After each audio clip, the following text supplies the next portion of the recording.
This morning we had a meeting with with institutional investors, and we also spoke a little bit about macroeconomic price stability as part of the macroeconomic fundamentals for the country.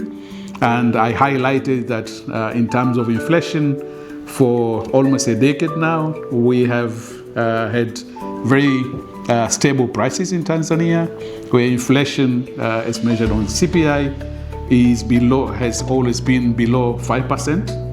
It's around 3.1, 3. Last year we ended up with 3.4, even with certain shocks.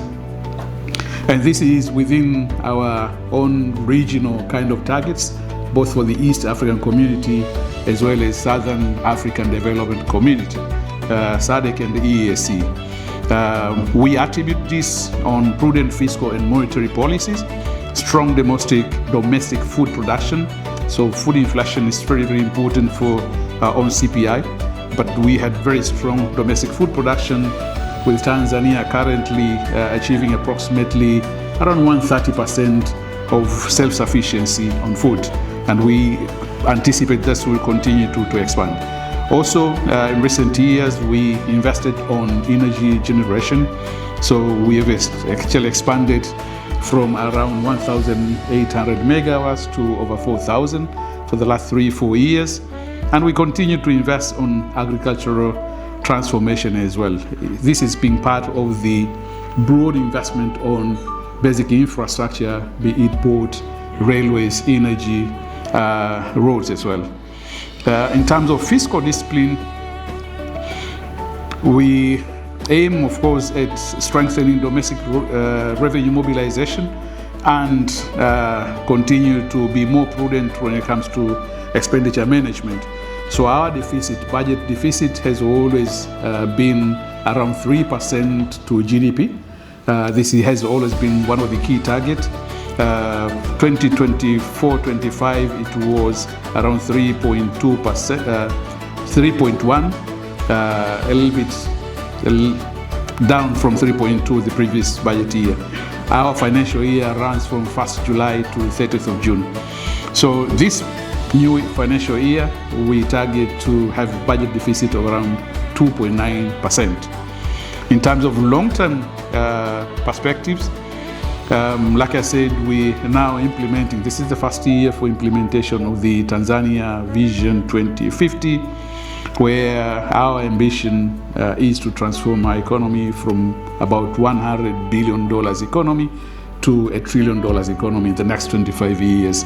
With this, then the emphasis is on private capital.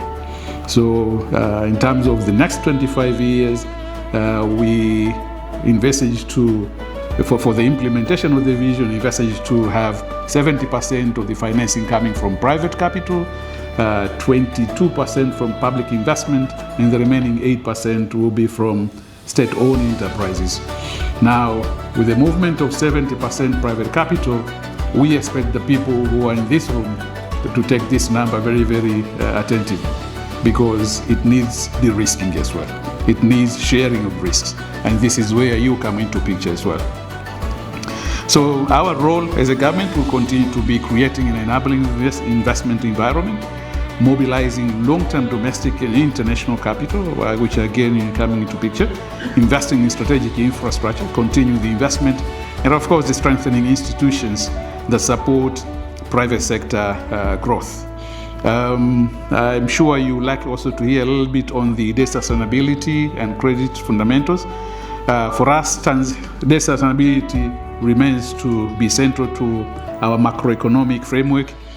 The IMF considers Tanzania's debt distress as moderate. This is reflecting our prudent borrowing strategy, strong debt affordability, and disciplined fiscal management. Last year, October, we did debt sustainability analysis that reaffirmed that Tanzania's public debt remains sustainable. Our financing strategy remains very, very clear. Domestic revenue will continue to finance the majority of government expenditure.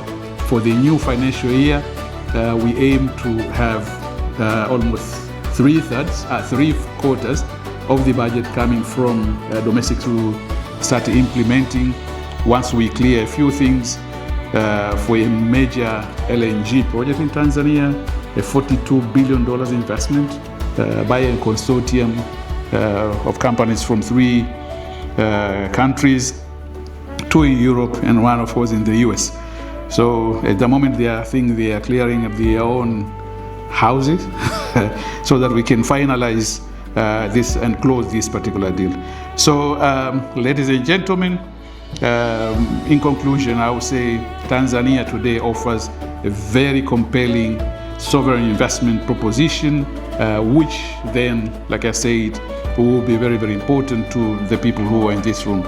We combine sustained economic growth, low inflation, prudent fiscal management, sustainable public debt, and a clear long-term development strategy which is anchored around private sector-led growth. Equally important, we remain committed to transparency, sound governance, and regular engagement with the international investors and insurance partners. As we continue implementing a reform agenda and advancing the DIRA 2050, we invite you to partner with Tanzania in this next phase of our economic transformation. Your confidence and participation are highly valued by us, and we look forward to building long-term relations founded on trust, transparency, and shared prosperity.